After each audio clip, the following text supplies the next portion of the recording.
Okay, Roseanne? I'm ready. All right, we'll get this dog and pony show on the road. Hello, everyone, and welcome to Lunch and Lawn. This program is sponsored by the Fairfax County Master Gardener Association, which is a part of the Virginia Cooperative Extension program. This is the second of 6 sessions to talk with you about lawns and weeds. This program is being recorded, and if you're not asking a question, we ask that you keep your microphone muted. My name is Al, and I'm joined here today on a panel consisting of Roseanne and Wendy.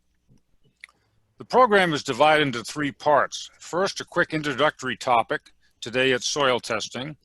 Next, tips on identifying and controlling 2 weeds of the week. And finally, our panel will discuss lawn questions or issues that have been submitted by registered attendees. Today's quick topic is soil testing and why it's very important in establishing and maintaining a healthy and vigorous lawn. Let's look at the advantages to soil testing. As a home gardener, it provides the information you need to improve your soil's nutritional balance, thereby allowing the greater uptake of nutrients into the plant. It prevents harmful runoff of fertilizer because homeowners traditionally over-fertilize. It's also going to save you money. Historically, you over-fertilize to the detriment of the environment and also your pocketbook. And results from soil testing are good for 2 to 3 years. So test, don't guess. Now, how can you make a soil test and get the results that you need to have a healthy lawn?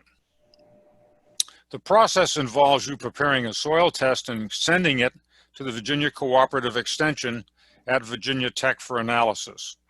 You can get the form online, however, you also need a foldable box container for the sample, and it's available along with the form at Fairfax County libraries, but also several full-service commercial garden centers in Fairfax County also provide them. And I'd note that these items are free. The form is reasonably self-explanatory, and there are a couple of points to emphasize. You will indicate what type of grass you have, and most lawns in this area are cool season grasses, and when the lawn was last limed, if you know. Also, there's only 1 form required per soil sample, and there are instructions on the back of the form that detail how to take the sample.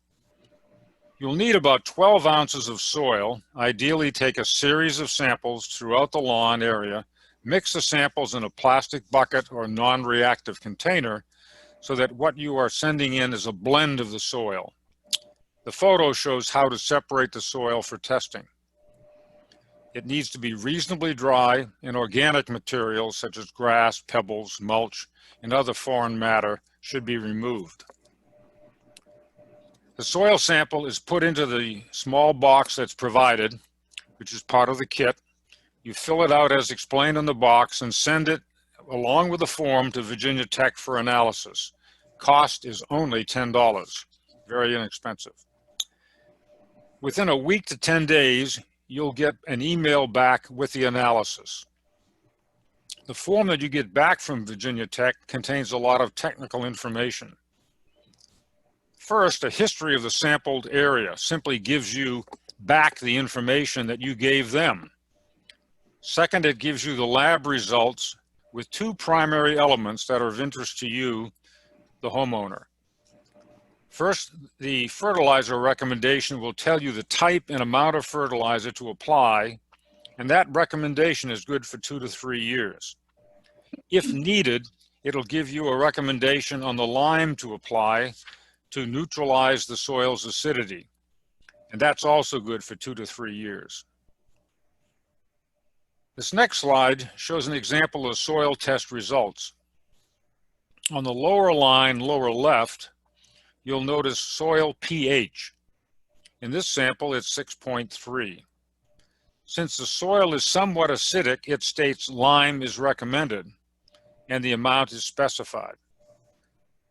Lime is normally applied at the rate of 50 pounds per 1,000 square feet per 30 days. Depending on the amount of lime needed to be applied, this means there could be several applications spaced in 30-day intervals. Below that is the fertilizer recommendation. The various other trace elements are either listed as sufficient, very low, high, and so forth, and are not really of that much relevance to homeowners. In summary, why soil test? It's knowing, not guessing, about how to either prepare soil for a new lawn or to maintain an existing lawn over the long term. This diagram illustrates the correct pH range, 6.2 to 7, and it's the first and most important step to a vibrant and healthy lawn. Obviously, with a healthy pH, the uptake of nutrients is ideal, resulting in the best looking turf. Also, remember, a soil test should be repeated every 2 to 3 years because soil conditions can change over time. Now, before we get into questions sent in by our guest, we'll hear about weeds from Wendy and Roseanne. What do you have for us this week? Well, I'm going to be covering the Japanese stiltgrass, and this is a summer annual that favors sun or shade, so it's not really particular on where it grows. It starts growing early spring into fall, and resembles just kind of small, delicate bamboo shoots when you look at it. It also has a very shallow, fibrous root system, so it's easy to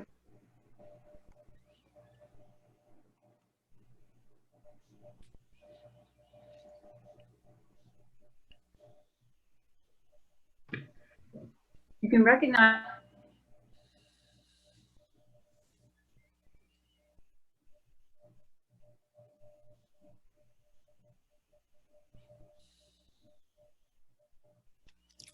Hey, Roseanne, you're muted.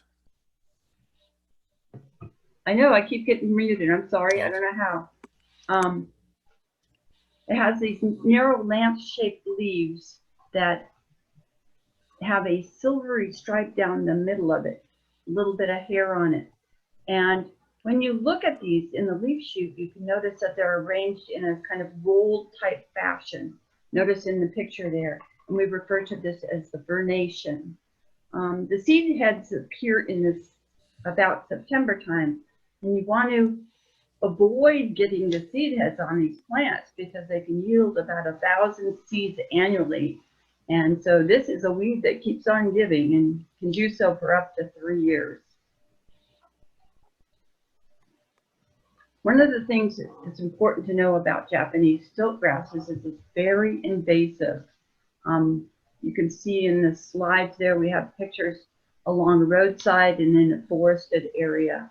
In your own yard, once you notice it, you could easily pull it by a hand particularly after one of the rains we get when the soil's moist, and in late summer, early fall, but definitely want to do it before the flowering.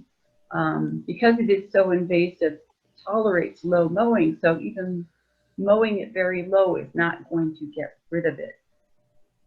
We think that would get rid of it, but it doesn't, okay? It can reduce the seed production, but low mowing also is contrary to your best practices for lawn care. And because the seeds can last for so long, you don't want to compost anything that you've mowed. You want to definitely get rid of it in the recycling with the county, or not in your own compost heap. Okay. So what do you need to do? First off, you want to be able to identify your weeds, and that's the advantage of this program over the 6-week period, is because we're introducing you to the common weeds you'll find. So take time to notice what's in your yard. Most of us have an assortment of different weeds. And also the virtual plant clinic offered by the Master Gardeners has clinics that cover some of the lawns and weeds. You want to follow good lawn care practices. You've heard it before and you will again. Do a soil test so you know what kind of soil you have and the nutrients, particularly because if you have dense turf, that competes with and helps prevent any weeds from getting established. You want to mow about 3 inches tall, mulch the clippings, except if you have stiltgrass, obviously. So that's the one time you want to bag your clippings. In the fall, you want to aerate, overseed, give your lawn nice top dressing of compost. In the spring to early March, you want to, early to mid-March, you want to apply a pre-emergent, okay? And you're looking for active ingredients, pedmethylin or prodiamine, okay? And these are going to help prevent any spring germination. Stiltgrass can germinate about 3 to 4 weeks earlier than most of the summer annual weeds. So you want to apply this at least, you might need to apply this at least twice to get rid of that stiltgrass. Post-emergent products, apply them mid-May through August with phenoxyprop, velocitop, or cethoxidin, okay? But you really want to use herbicides as a last resort. Be sure you read the label because not all herbicides kill all weeds. So some of them are more selective. Some of my resources for the stiltgrass, if you want to learn more, obviously the fairfaxgardening.org site, Pest Management Guide, University of Maryland Center for Invasive Species, and North Carolina Extension are just some to name a few. All right, well, thank you very much. Al, back to you. Thank you, Roseanne. Wendy, what weed do you have to share with us today? Thanks, Al. I'm going to share red sorrel today. Red sorrel is also called sheep sorrel. It's a perennial weed that is common in pastures, turf lawns, and nursery crops. It is found in areas that have low nitrogen levels, and the soil is poor and has poor drainage. Its presence in the landscape basically indicates that the soil is acidic. Red sorrel or sheep sorrel is herbaceous perennial herb containing a rosette of basal leaves and occasional flowering stalks. The stalks are slender and upright with reddish ridges. The woody stems branch at the top of the plant, and it reaches a height of 1/2 to 2.5 feet in height. Red sorrel prefers full or partial sunlight, mesic to dry conditions, acid and sandy soil, but it also thrives on loam or clay loam soil at disturbed sites. It is quite aggressive and considered difficult to manage or eradicate because of its creeping rhizome roots that can reach up to a depth of 5 feet. Yes, you heard it, 5 feet. Red sorrel blooms from March to November and produces either a red female flower or yellowish green male flowers. The slender flowering stalks are angular or rigid, terminating in a panicle with spike-like flower cluster, with the separate flowers attached by short, equal stalks at equal distances along a central stem of tiny flowers. The flowers turn into a red, small, one-seeded fruit containing a single seed.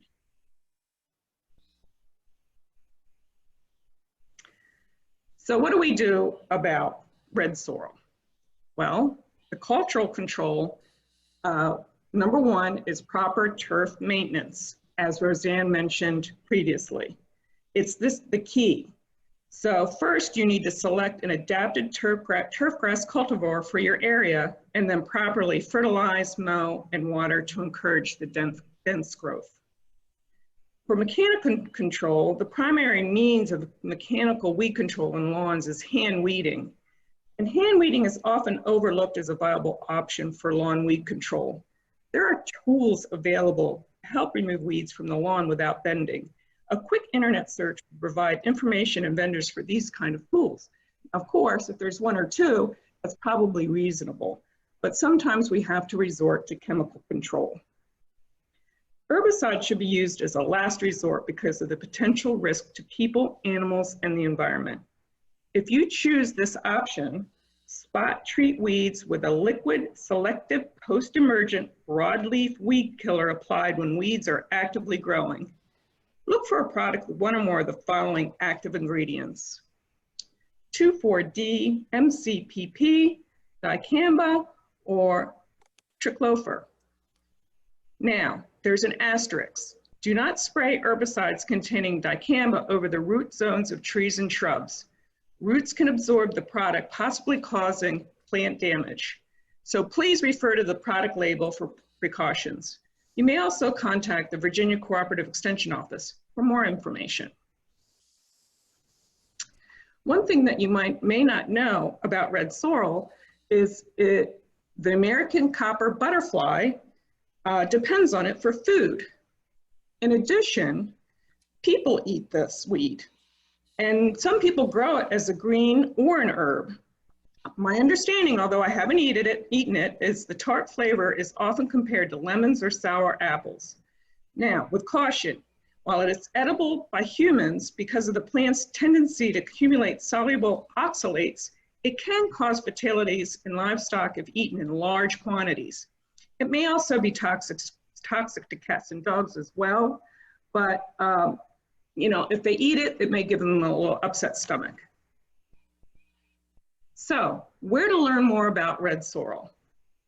You can find additional information at the Fairfax County Master Gardener's website, and underneath that is a section for home turf. Virginia Tech also has excellent information. North Carolina, University of Maryland, Missouri, and the USDA. Al? Oh, thank you, Wendy. I think I'll keep the red sorrel in the yard and not in my salad. For more information on these two weeds that we've discussed today and a host of other pesky weeds, please refer to the Fairfax Gardening website as noted here under Programs and then Home Turf. On the left, under Lunch and Lawn Weeds, there's a long list of weeds that have been on or will be discussed during these lunch and lawn programs. And notice it starts off with Bermuda grass, goosegrass, ground ivy, and then on down the line. This is a really handy reference and provides much more detail on each of these weeds than has been presented here today.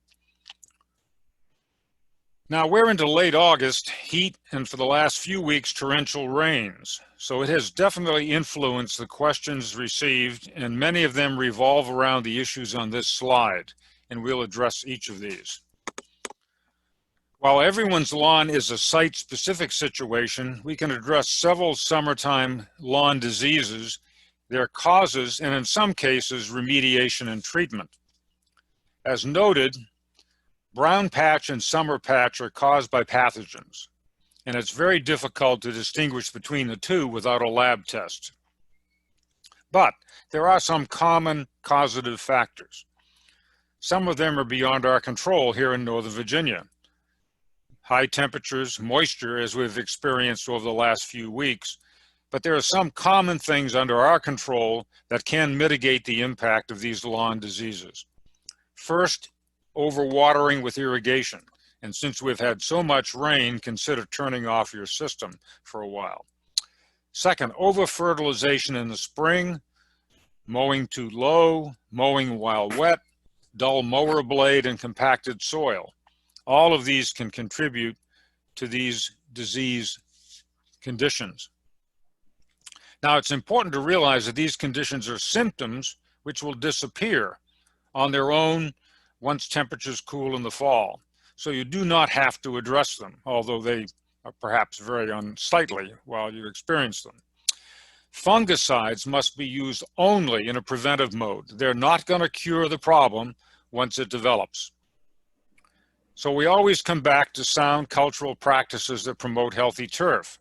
That is proper mowing, watering and fertilization, aeration, reseeding, proper pH and top dressing, and a recent soil test is the benchmark for this process. Now, lawn rejuvenation is best done in the fall, and more on that subject later, but it can be done now to get a jump start on the fall. We're in mid-August. If we get into a dry season, of course, you're going to have to water the new seed to help it germinate. Here's a good example of brown patch. This is a member's lawn over the summer. Look on the left. The lawn in June is very vibrant, and those yellow spots are just dappled sun. By late July, it looks bad. That's the center. Now in late August, perhaps because of the recent rains, it has somewhat regenerated. And of course, brown spot is a late summer condition. We can go back to the previous slide and look for contributing factors. Heat, probably very compacted soil, lack of moisture in June and July, perhaps bad mowing practices, all could have led to the present situation. So this lawn is a candidate for rejuvenation in the fall through aeration, overseeding, top dressing, and perhaps application of lime fertilizer, but of course based on a soil test, not a guess. Roseanne, why don't you talk a little bit about summer patch? And this is actually a client that the Home Turf program has been working with in his case study. Over to you, Roseanne. Okay. Yeah, many of the cool seasons lawns started looking a little bit like this in late July. And our best assessment was that what is indicated here is a fungal disease called summer patch. The fungus infects grass roots in cool spring weather, and its symptoms appear June through September, when the hot, dry weather follows a wet period, which we've all been seeing. So think about the July weather when we had 28 days of 90-degree plus temperatures, and some of the late afternoon and evening storms with the ever-present humidity that was driving us all crazy. And as we saw a few moments ago, when lawns are fertilized in the spring, that also promotes favorable conditions for the two diseases. So symptoms of this disease first occur in warm weather as small circular patches of slow-growing, wilted and thin turf. It impacts most of our cool season grasses, especially when they're under stress. So symptoms are sometimes hard to distinguish from brown patch, as we saw in the previous slides. The key environmental factor here is that it activates the diseases is the highly acute, acutely high temperatures and the unwanted moisture and high humidity. So to give us a better idea in making our best determination, we wanted to see if there were telltale signs on the close-up views on the grass from the impacted area that would help us distinguish between brown patch and summer patch. We couldn't see the typical lesion, brown border surrounding irregularly shaped tan lesions, as you see in that circled area on the slide. Those would readily identify it as brown patch. We also learned that summer patch prefers a soil pH in the range of 6.5 to 6.9. So we know that this soil that was recently tested had a pH of 6.8. So our best assessment is summer patch. However, we also can't rule out any other potential contributing factors, such as mites. But we'd need to do a further analysis in a lab to determine that. Hopefully most of these symptoms will dissipate as the weather cools and improves as we move into fall. We know that aerating, overseeding, applying good organic top dressing, and proper fertilization are proven ways for our cool season lawns to rejuvenate. And of course, following recommended best practices that we've been talking about, the proper cutting, mulching, etc. And we'd like to follow up with this client to see how things turn out. Now, just a note here, because of the COVID situation, we were unable to send any samples to the lab to determine if might be a contributing factor. So hopefully next year, if the client is still having some issues, we can send the sample off and have it examined by Virginia Tech. All right, Al, back to you. Thank you, Roseanne. Here are some client inquiries, and we'll address each one of them in turn. And time permitting, we'll respond to items that have been sent in via chat and questions from individuals who are signed in. And any unanswered questions at the end of the session, we will answer by email. The first question is, what's the best time for reseeding my lawn and how do I do it? And I'll address that. The short answer is the fall is by far the best time to renew your lawn. Let's address the steps in that process. If you do not have a soil test, get one. Get it now, and that way you have on hand, one, the soil test, and also the materials to support the recommendations by mid-September, when it's best to initiate the fall renewal process. You also have to evaluate your present situation. What are the soil conditions? What problems have you had in the past? What are you dealing with? Such things as sun-shade factor, slopes, drainage, tree root competition. All of these things should enter into your decision on what is the appropriate steps to take in the fall. And of course, the best practices for fall turf renewal involve, first of all, we keep hitting on this, the soil test. It's the basis for all action. But in addition, aeration, top dressing, and reseeding as needed. And the new seed will have to be kept damp as it germinates. And this provides an opportunity for the seed to properly root, get established before the hard freeze, which in Northern Virginia is usually around late November, early December. This puts you in a position where the new grass is well rooted, it can winter over, and continue to fill in next spring. While the new grass is becoming established, you need to keep off it as much as possible, and also mowing should be restricted to a height of 3 to 4 inches. Also, if you have a lawn service, you need to coordinate with them on this process.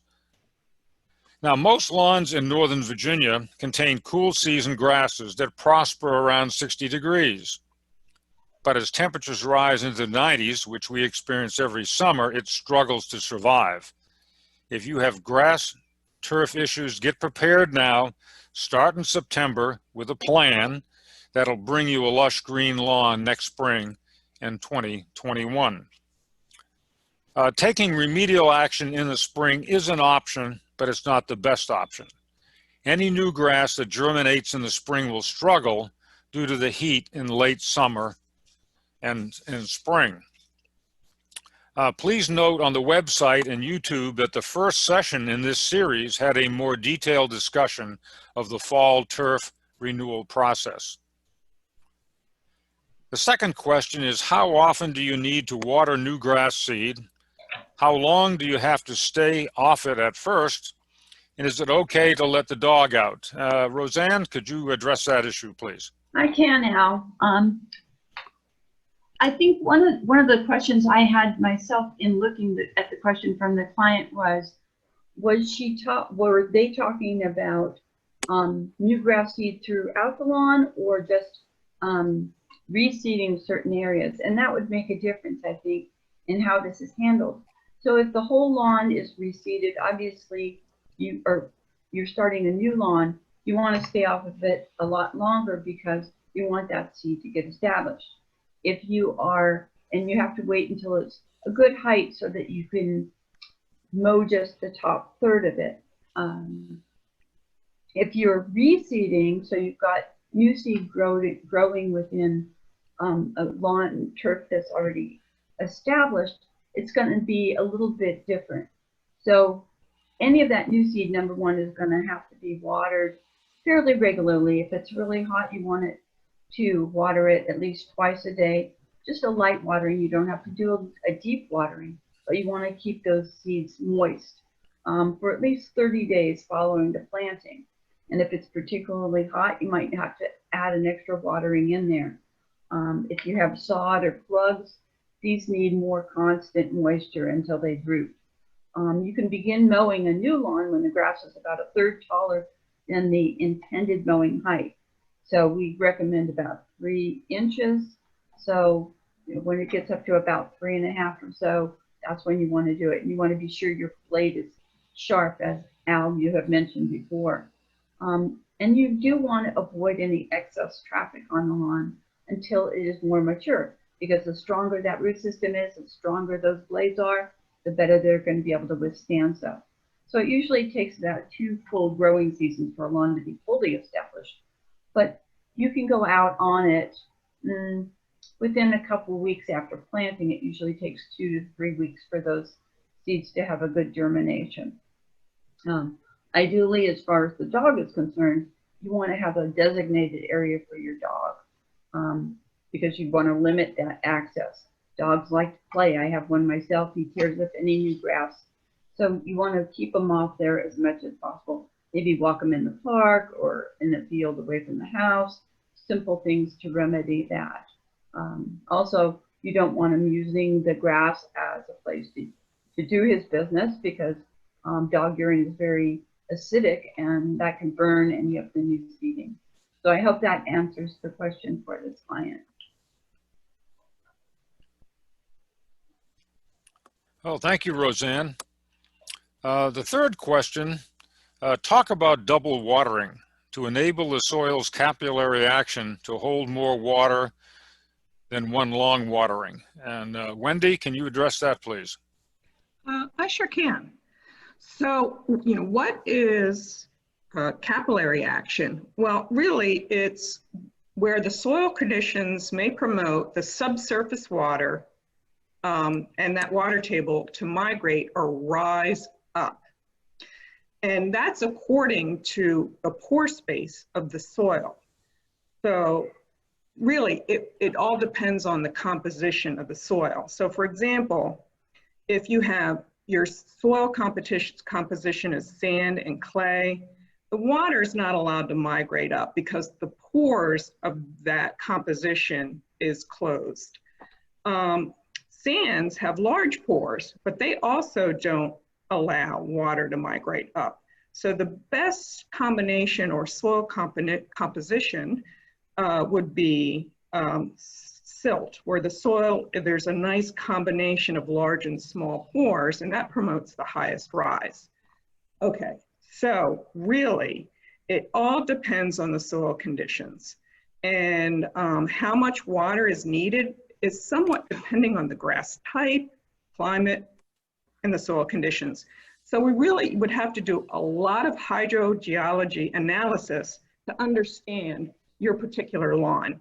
So instead of getting into all of that science, we would just like to promote the general rule of thumb that most turf grasses require approximately 1 inch of water per week, and that's whether from rainfall or supplemental irrigation. And that's to sustain the growth of the water during, sustain the growth of the grass during the warmer conditions. Al? Oh, thank you, Wendy. The fourth question is, what do you do about persistent crabgrass, which of course is a plague to many people? Once crabgrass gets started in your lawn, these coarse, unattractive weeds seem to live and spread forever. But unlike lawn weeds that live several years, crabgrass plants only live a single year. But during that year, they can have long-lasting consequences for your lawn.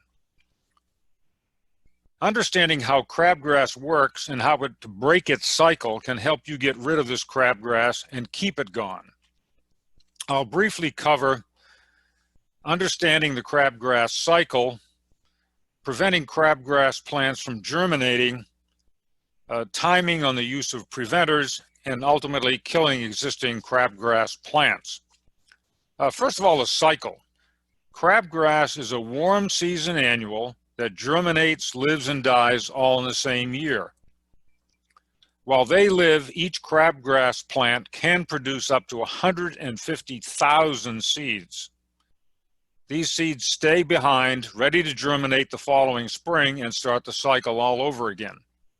And seeds that do not germinate in the first year can remain viable for future years. So there's no quick fix on control. But once crabgrass seeds germinate and plants emerge, mowing your lawn short will not stop it. With its low-growing crab-like growth, crabgrass can set seed when cut as low as a ½ inch tall. So effective control requires preventing crabgrass seeds from ever becoming seed-producing plants, and there's a number of ways to achieve that. Preventing crabgrass plants from emerging. With hundreds of thousands of crabgrass seeds potentially waiting in your lawn, preventing successful germination is essential. Crabgrass preventer products use what are known as, quote, pre-emergent, unquote, herbicides, which target germinating seeds before new shoots can emerge from the soil. While crabgrass preventers target weed seeds, they can inhibit germination and establishment of your regular lawn seeds also. So always follow the label instructions regarding seeding in your specific preventer product. As a general rule, you must wait at least 60 days and at least 2 mowings before overseeding your lawn areas where crabgrass preventer has been used. Timing preventers, because crabgrass preventers only work before crabgrass seedlings emerge through the soil, timing application is critical to success. Preventers must be applied before the seeds germinate, and they can germinate from early spring until late summer when soil temperatures are right. In the spring, crabgrass starts germinating when soil temperatures warm to 55 degrees Fahrenheit for 4 or 5 days in a row. Nature can help on timing. It just happens that yellow blooming forsythia reach full bloom at the same soil temperatures that signal crabgrass germination. That's late March, early April. So once soil temperatures warm and germination starts, crabgrass seeds continue germinating until soil temperatures reach about 90 degrees. So all preventer products stop working after a short window in the spring. So you'll have to be reapplied and read the label carefully. 2 popular herbicides for crabgrass control are mesotrione and quinclorac. Those are the generic names for the products. Now, killing existing crabgrass plants. Once the seeds germinate and crabgrass sprouts, any kind of pre-emergence will no longer work.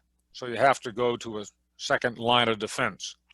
It's time for post-emergent herbicides which target the plants instead of the seeds. Crabgrass killers are designed to kill existing actively growing plants before they can produce seed.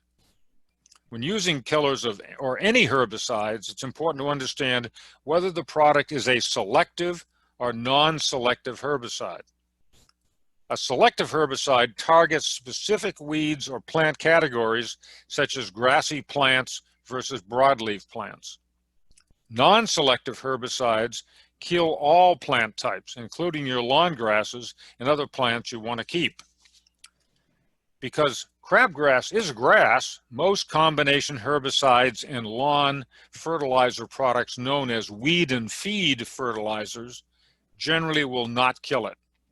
These products typically include selective herbicides that kill broadleaf weeds such as dandelions and clover and other common weeds, and they keep your grasses unharmed. Actively growing crabgrass in your lawn calls for a selective post-emergent herbicide that kills crabgrass and leaves your lawn grasses untouched. Always read the product labels carefully and make sure the label lists your lawn grass type as approved. Also, whenever treating lawn weeds with herbicides or weed and feed fertilizers, follow the label instructions thoroughly, including safety precautions to protect pets, kids, and even adults. When crabgrass threatens to disrupt your lawn and you take control and break the cycle, you can prevent its spread, but it's a considerable effort over time. There's simply no quick fix. Here are a couple of sources. University of Mass has an interesting publication, Biology and Management of Crabgrass. And also there's one on crabgrass control by the University of Vermont Extension. Now we have some time remaining for questions that have been submitted, and we can address them from individuals who have logged in. As previously noted, questions that are not answered during this session will be answered by email back to the originator. As noted, this Lunch and Lawn series will be running through late October, and here are the future program dates and topics. Past programs are available on YouTube, and this program will be posted shortly. Thank you for joining us today. We hope you found something you can use right away to help understand what is happening with your lawn and how to manage the weeds you might be seeing. Here is the URL to register for future programs, along with a link to the Fairfax Gardening website. This is where our fact sheets on weeds are posted, and we previously discussed that. Also, a YouTube link for this program will be posted shortly. And the website has a searchable archive with many valuable articles and references for public use.